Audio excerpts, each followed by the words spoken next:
லவ்தேத்தூர் இயேசுஸ் கிறிஸ்துஸ். இயேசு கிறிஸ்துவுக்கு புகழ்.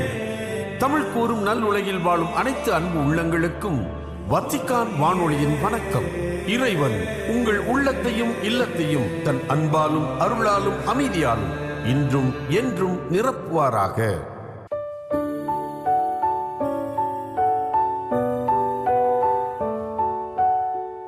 அன்பு நேயர்களே, வத்திக்கான் வானொலி இன்று உங்களுக்கு வழங்குபவை இன்றைய புனிதர், அன்னை ஓர் அதிசயம் மற்றும் செய்திகள்.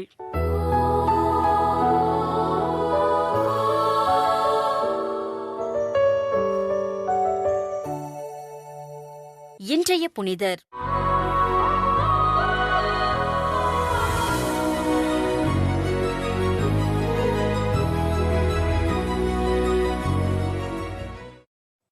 ஜூலை 11. நர்சியா நகர், புனித பெனடிக்ட்.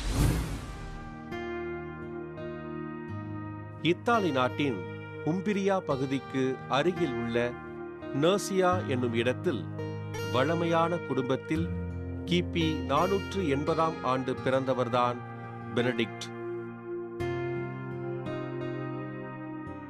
ரோமையில் கல்வி பயின்ற இவர் உலகின் ஒழுங்கின்மையை கண்டு அஞ்சி கிபி 500 ஆண்டு சுபியாகோ என்ற மலைக்கு சென்று 3 ஆண்டுகள் துறவியாக வாழ்ந்தார். மோன்டே கசினோவில் துறவு மடம் அமைத்த பெனடிக்ட் துறவிகள் வாழ வேண்டிய ஒழுங்குமுறைகளை அமைத்துக் கொடுத்தார்.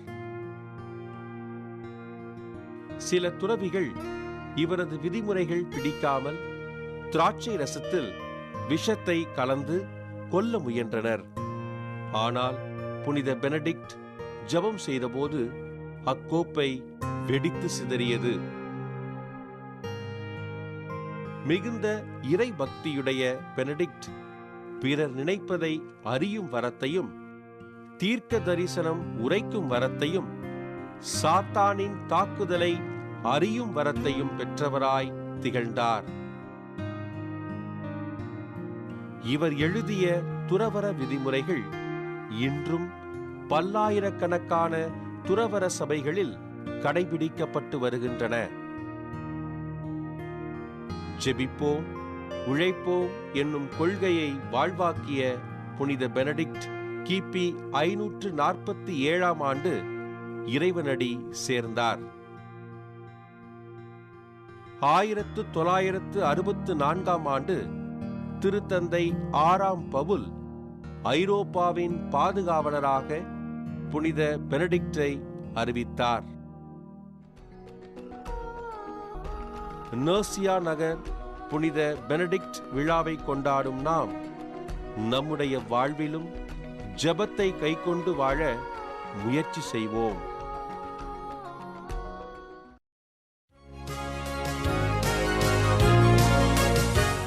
அன்னை ஓர் அதிசயம். கார்மேல் அன்னை. புனித விவிலியத்தின் மலைகள் என்பவை வெறும் நிலப்பரப்புகள் அல்ல. அவை இறைவனுக்கும் மனிதனுக்கும் இடையேயான சந்திப்பு நிகழும் புனித இடங்களாக போற்றப்படுகின்றன. சீனாய் மலையில் மோசே இறைவனின் திட்டத்தை பெற்றார். தாபோர் மலையில் இயேசு கிறிஸ்துவின் மாட்சிமை பொருந்திய மாற்று உருவம் வெளிப்பட்டது. கல்வாரி மலையில் மானுட மீட்பிற்காக தியாகம் நிகழ்ந்தது. இந்த வரிசையில் கார்மேல் மலை என்பது இறைவனின் பிரசன்னமும் வல்லமையும் பாதுகாப்பும் ஒரு சேர விளங்கும் ஒரு உன்னதமான இடமாக திகழ்கிறது. இறைவாக்கினர்களின் வரலாற்றிலும் கார்மேல் சபையின் தோற்றத்திலும் இம்மலைக்கு ஈடு இணையற்ற பங்கு உண்டு. எபிரேய மொழியில் கார்மேல் என்ற சொல்லுக்கு அழகிய பூந்தோட்டம் அல்லது இறைவனின் தோட்டம் என்று பொருள். கார்மேல் என்ற சொல் கார் மற்றும் மெல் ஆகிய இரு சொற்களின் இணைப்பாக கருதப்படுகிறது.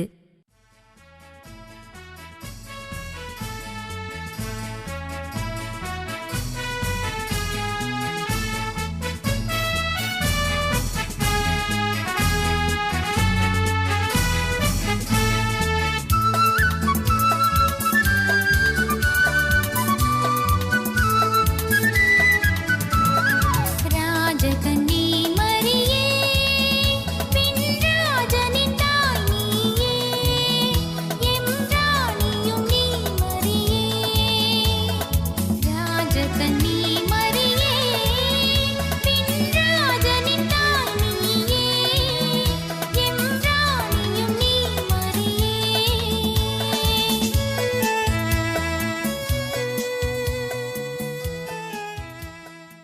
இறைவாக்கினர் எசையா தனது நூலில் கார்மேல் மலையின் செழுமையைப் பற்றி புகழ்ந்துரைக்கிறார். அதேபோல் இனிமைமிகு பாடலிலும் இம்மலையின் எழில் ஒரு உயர்வான ஒப்பீடாக கையாளப்படுகிறது.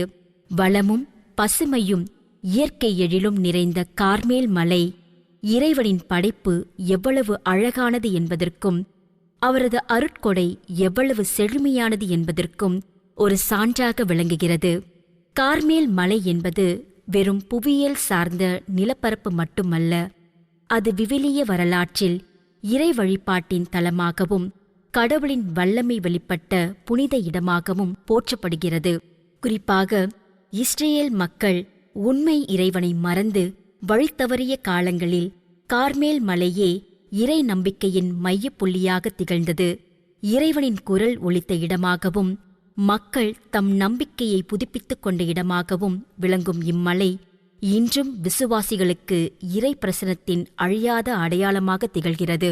இறைவாக்கினர் எலியாவின் வரலாற்றில் கார்மேல் மலை ஒரு மறக்க முடியாத திருப்புமுனையாக அமைந்தது. பாகால் தெய்வத்தை வழிபட்ட போலி இறைவாக்கினர்களும் எலியாவுக்கும் இடையே நடந்த அந்த பெரும் சவாலில் எலியா பலிப்பிடத்தின் மீது வானத்திலிருந்து நெருப்பை வரவழைத்து யாவே ஒருவரே உயிருள்ள உண்மை கடவுள் என்பதை உலகிற்கு பறைசாற்றினார். பாகாலின் போலி இறைவாக்கினர்கள் 450 பேரையும் வென்று இஸ்ரேல் மக்கள் மீண்டும் இறைவனிடம் திரும்பிய இந்த வீரஞ்செறிந்த நிகழ்வு கார்மேல் மலையில்தான் அரங்கேறியது. இன்றும் கார்மேல் மலையில் உள்ள எலியாவின் சிலை இந்த வெற்றிகரமான வரலாற்று நிகழ்வை நமக்கு நினைவூட்டிக் கொண்டிருக்கிறது. கடுமையான பஞ்சமும் வறட்சியும் நிலவிய காலத்தில் இஸ்ரேல் மக்கள் துயருற்றபோது இறைவாக்கினர் எலியா விரைவில் மழை வரும் என்று நம்பிக்கையுடன் முன்னுரைத்தார். இதற்கான அடையாளத்தை தேடி அவர் கார்மேல் மலையின் உச்சிக்கு சென்று இறைவனிடம் மன்றாடினார். அப்போது அவர் கண்ட காட்சி விவிலிய வரலாற்றில் மிக முக்கியமான ஒன்றாக கருதப்படுகிறது. வானம் மேகமூட்டமின்றி தெளிவாக இருந்த நிலையில் எலியா இறைவனின் வல்லமையால் அந்த மழையின் வருகையை முன்கூட்டியே உணர்ந்து மக்களுக்கு நம்பிக்கையூட்டினார். எலியா கார்மேல் மலையில் கண்ட அந்த அடையாளமானது கடலிலிருந்து எழும்பிய ஒரு கையளவு மேகமாகும். உப்புநீர் நிறைந்த கடலிலிருந்து தோன்றினாலும் அந்த மேகம் தூய்மையான நீரை கொண்டு வந்தது. வறண்ட நிலத்தை பசுமையாக்கப் போகும் மழையாக மாறியது. விவிலிய இறையாளர்கள் இந்த மேகத்தை அன்னை மரியாளுக்குரிய முன்னடையாளமாக கருதுகிறார்கள். பாவம் நிறைந்த இந்த மனுக்குலத்தில் பிறந்தாலும் எவ்விதமான ஜென்ம பாவமும் தீண்டாமல் தூய்மையாக உருவான அமல உற்பவ அன்னை மரியாளின் பிறப்பையே இக்காட்சி முன்கூட்டியே அறிவித்தது. கடலிலிருந்து எழுந்த அந்த சிறு மேகம் எவ்வாறு பெரிய மழையாக மாறி உலகிற்கு வாழ்வளித்ததோ அதுபோலவே அன்னை மரியாள் தனது கருவில் இயேசுவை சுமந்து உலகிற்கு மீட்பை வழங்கினார். கார்மேல் மலையில் எலியாவால் தரிசரிக்கப்பட்ட இந்த மேகம் அன்னை மரியாள் மனுக்குலத்திற்கு அருளப்பட போகும் தீர்க்க தரிசனமாக அமைந்தது. இத்தகைய ஆழமான இறையியல் காரணங்களால்தான் அன்னை மரியாள் கார்மேல் அன்னை என்று அழைக்கப்படுகிறார். மரியாள் கார்மேல் அன்னை என்று அழைக்கப்படுவதற்கான இன்னும் சில முக்கிய காரணங்களை நாம் காண்போம். அன்னை மரியாள் கார்மேல் அன்னை என்று அழைக்கப்படுவதற்கான முதல் காரணம் இறைவாக்கினர் எலியா கண்ட அந்த கையளவு மேகமாகும். கார்மேல் மலையிலிருந்து எலியா கண்ட அந்த தூய மேகம் கன்னியின் வயிற்றில் பிறக்கவிருந்த மீட்பரின் வருகையை உலகிற்கு முன்கூட்டியே அறிவித்த அமல உற்பவத்தின் அடையாளமாகும். இரண்டாம் காரணமாக எலியா காலம் முதல் திருமுழுக்கு யோவான் காலம் வரை கார்மேல் மலையில் தவம் மற்றும் ஜெபத்தில் வாழ்ந்த இறைவாக்கினர்களின் குழுவை குறிப்பிடலாம்.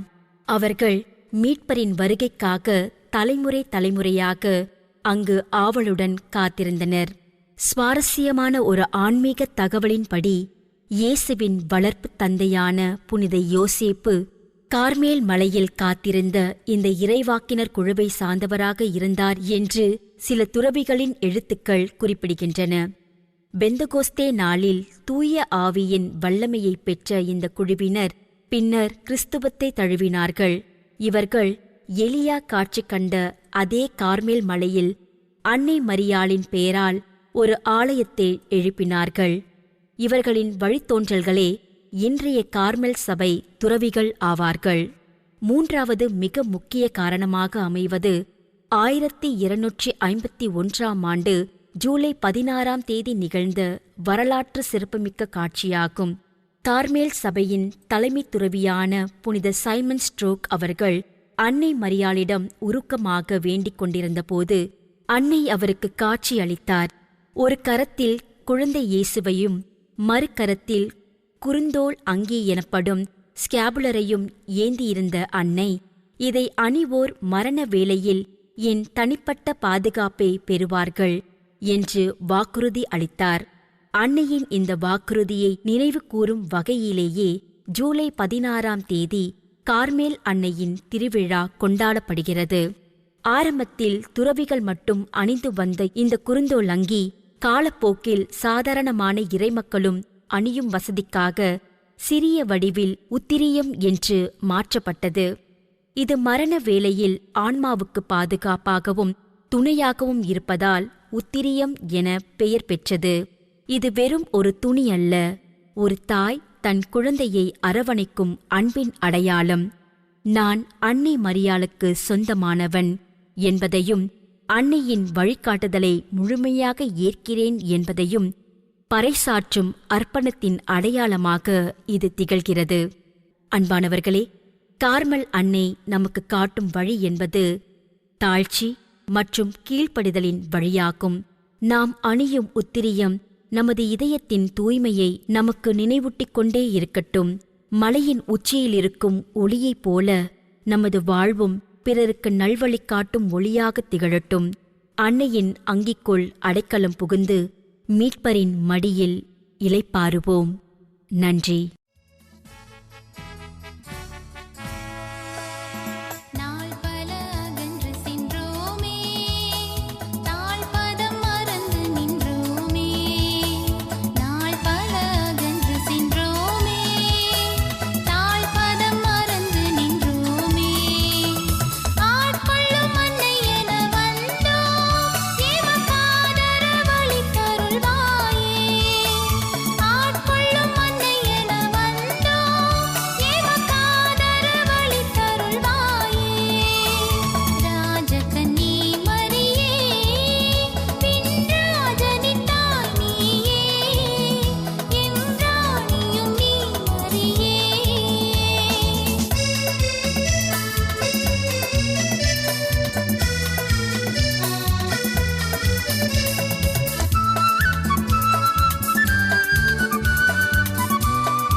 செய்திகள். ஜூலை 11 சனிக்கிழமையன்று காஸ்தல் கந்தோல்ஃபோவில் உள்ள திருத்தந்தையரின் கோடை இல்லத்தில் நடைபெறும் சிறப்பு நிகழ்வில் ரோமையில் செயல்படும் சேச சபையினரின் அகதிகள் சேவை மையமான சென்ட்ரோ ஆஸ்தலியின் ஆதரவை பெறும் 13 அகதிகள் திருத்தந்தை அவர்களுடன் இணைந்து சிறப்பு நாளை கொண்டாட உள்ளனர். இந்நிகழ்வில் போர்க்கோ லவ்தாத்தோ சி வளாக பார்வையையும் திருத்தந்தையுடன் பகிர்ந்து கொள்ளும் மதிய உணவும் இடம்பெறுகின்றன. இந்த 13 பேரும் தங்கள் சொந்த நாடுகளில் வன்முறை மற்றும் துன்புறுத்தல்களிலிருந்து தப்பி இத்தாலியில் தஞ்சமடைந்தவர்கள். இவர்களில் 3 குடும்பங்களும் எல் சால்வடோர் மற்றும் பெருநாடுகளைச் சேர்ந்த 2 இளம் பெண்களும் இடம்பெறுகின்றனர். அனைவருக்கும் அனைத்துலக பாதுகாப்பு வழங்கப்பட்டுள்ளது. அந்த 2 இளம் பெண்கள் ஜன்னல்கள் அகதிகளின் கதைகள் என்ற கல்வி திட்டத்திலும் பங்கேற்று தங்கள் இடம்பெயர்வு, நம்பிக்கை மற்றும் மீண்டெழும் வாழ்க்கை பயணத்தை பள்ளி மாணவர்களுடன் பகிர்ந்து வருகின்றனர். சென்ட்ரோ ஆஸ்தல்லி அகதிகளுக்கு வீட்டு வசதி, இத்தாலிய மொழி பயிற்சி, வேலைவாய்ப்பு மற்றும் சுயமாக வாழ்வதற்கான வழிகாட்டுதல்கள் உள்ளிட்ட பல்வேறு உதவிகளை வழங்கி அவர்கள் சமூகத்தில் முழுமையாக இணைவதற்கு துணை நிற்கிறது. ஜூலை 11 சனிக்கிழமையன்று காஸ்தல் கந்தோல்ஃபோவின் திருத்தந்தையரின் தோட்டத்தில் திருத்தந்தையுடன் மதிய உணவு என்ற சிறப்பு நிகழ்வு நடைபெறுகிறது. திரு அவையின் நம்பிக்கை, வரவேற்பு மற்றும் அன்பை வெளிப்படுத்தும் இந்நிகழ்வில் 35 சிறுவர்கள் உட்பட 200 ஏழை எளியோர் பங்கேற்கின்றனர். லவ்தோதோ சி உயர்கல்வி மையம், ரோமை மறைமாவட்டம் மற்றும் பல தொண்டு அமைப்புகள் இணைந்து இந்த நிகழ்வை ஏற்பாடு செய்துள்ளன. அகதிகள், குடும்பங்கள், மாற்றுத்திறனாளிகள் மற்றும் லவ்தோதோ சி கிராமம் வழங்கிய பயிற்சி திட்டங்களை நிறைவு செய்தவர்கள் இதில் பங்கேற்கின்றனர். இந்நிகழ்ச்சி லவ்தோதோ சி உயர்கல்வி மையத்தின் தலைமை இயக்குனர் கர்தினால் ஃபாபியோ வாஜியோ அவர்கள் தலைமையில் நடைபெறும் திருப்பலியுடன் தொடங்கும். அந்த திருப்பலியில் பிறரன்பு பணிக்கான திருப்பிடத்துறையின் செயலரான பேராயர் Luis Marin de San Martin அவர்கள் இணைந்து திருப்பலி நிறைவேற்றுவார். 400 ஆண்டுகளாக மூடப்பட்டிருந்த இந்த இடத்தை திருத்தந்தை பிரான்சிஸ் அவர்கள் திறந்து வைத்தார். இன்று திருத்தந்தை 14ஆம் லியோ அவர்கள் அதை இன்னும் பரந்த மனதுடன் அனைவருக்கும் திறந்துள்ளார். தற்போது சமுதாயத்தின் மிகவும் புறக்கணிக்கப்பட்ட இந்த ஏழை எளிய மக்களே இவ்விடத்தின் சிறப்பு விருந்தினர்களாக அன்புடன் வரவேற்கப்படுகின்றனர் என்று லவ்தோதோ சி உயர்கல்வி மையத்தின் தகவல் தொடர்பு ஒருங்கிணைப்பாளர் டோனத்தெல்லோ பரிசி அவர்கள் தெரிவித்துள்ளார். மொசாம்பிக் நாட்டின் ஆயர் ஒசோரியோ கொலை செய்யப்பட்டதை தொடர்ந்து திருத்தந்தை 14ஆம் லியோ அவர்கள் வெளிப்படுத்திய நெருக்கத்திற்கும் ஒற்றுமைக்கும் அந்நாட்டு கத்தோலிக்க ஆயர்கள் நன்றியை தெரிவித்துள்ளனர். ரோமையில் நடைபெற்ற சந்திப்பின் போது மொசாம்பிக்கின் தற்போதைய சூழலை திருத்தந்தை ஆழமாக புரிந்து கொண்டதை அவர்கள் பாராட்டினர். ஜூன் 6ஆம் நாள் நடைபெற்ற ஆயர் ஒசோரியோவின் கொலை குறித்து இன்னும் பல கேள்விகளுக்கு பதில் கிடைக்கவில்லை என்று மொசாம்பிக் ஆயர் பேரவையின் தலைவர் ஆயர் இனாசியோ சாவ்ரே அவர்கள் தெரிவித்தார். உயர்தர துப்பாக்கியால் அவர் சுட்டுக் கொல்லப்பட்டார் என்பது மட்டுமே உறுதியாக தெரிவித்துள்ளதாகவும் விசாரணை தேசிய குற்றப்புலனாய்வு சேவை வசம் இருப்பதாகவும் சுட்டிக்காட்டினார். இந்த கொலையை திரு அவைக்குள் உள்ள கருத்து வேறுபாடுகளுடன் தொடர்புபடுத்தி ஆதாரமின்றி வெளியாகும் ஊடக யூகங்களை அவர்கள் எச்சரிக்கையுடன் நிராகரித்தனர். அதேவேளையில் திருப்பணியில் நேர்மையையும் குருத்துவ பயிற்சியில் வெளிப்படைத்தன்மையையும் மேலும் வலுப்படுத்த வேண்டிய தேவையையும் அவர்கள் வலியுறுத்தினர். இந்த துயரமான சம்பவத்திற்கு பிறகும் உண்மை, நல்லிணக்கம் மற்றும் ஒற்றுமையின் வழியாக திரு அவை மேலும் வலிமை பெறும் என்ற நம்பிக்கையை ஆயர்கள் வெளிப்படுத்திய அதேவேளை ஆயர் ஒசோரியோ நம்பிக்கையின் மறைசாட்சியர் என்று ஆயர் சாவ்ரே அவர்கள் குறிப்பிட்டார். ஜூன் 24 புதனன்று வெனிசுலாவில் பேரழிவை ஏற்படுத்திய அடுத்தடுத்து 2 ஆற்றல் மிக்க நிலநடுக்கங்கள் இடம்பெற்று 15 நாட்கள் கடந்த நிலையில் லாகுவேரா பகுதியில் உள்ள திரு அவை இதனால் பாதிக்கப்பட்ட ஆயிரக்கணக்கான குடும்பங்களுக்கு தொடர்ந்து ஆதரவு அளித்து வருகிறது. இந்த நிலநடுக்கத்தை மிகப்பெரிய சேதத்தை ஏற்படுத்திய அழிவு என்று விவரித்த மரியாவின் மாசற்ற இதயம் பங்கின் பங்கு தந்தை அந்தோனியாரெல்லா அவர்கள் சில பகுதிகள் போர்க்களங்கள் போல காட்சியளிப்பதாகவும் கட்டிடங்கள் முற்றிலும் இடிந்துள்ளதாகவும் தெரிவித்துள்ளார். மேலும் உயிரிழந்தவர்களுக்காக துக்கத்தில் ஆழ்ந்துள்ள மக்கள் மத்தியில் பல குடும்பங்கள் இன்னமும் காணாமல் போன தங்களது அன்புக்குரியவர்களை கண்டுபிடித்து விடலாம் என்ற நம்பிக்கையில் இருக்கின்றனர் என்றும் அவர் தெரிவித்துள்ளார். இந்த மனரீதியான துயரத்துடன் சேர்த்து பல வணிக நிறுவனங்கள் மூடப்பட்டு கிடப்பதால் உயிர் வளைத்தவர்கள் உணவு, தூய்மையான குடிநீர் மற்றும் நிலையான வருமானம் ஆகியவற்றின் பற்றாக்குறையையும் எதிர்கொண்டு வருகின்றனர். பங்கு ஆலயம் சிறிய அளவிலான பாதிப்பை மட்டுமே சந்தித்திருந்தாலும் அது ஒரு முக்கிய நிவாரண மையமாக மாறியுள்ளது. இது அருட்பணியாளர்கள் ஒன்று கூடும் இடமாகவும் மனிதநேய உதவிகளை பகிர்ந்தளிக்கும் மையமாகவும் செயல்பட்டு வருகிறது. இத்துடன் வத்திக்கான் வானொலியின் தமிழ் ஒளிபரப்பு நிறைவு பெறுகிறது. உங்கள் செவிமடுத்தலுக்கு நன்றி. தொடர்ந்து வத்திக்கான் வானொலியுடன் இணைந்திருங்கள். இறையாசிர் பெறுங்கள்.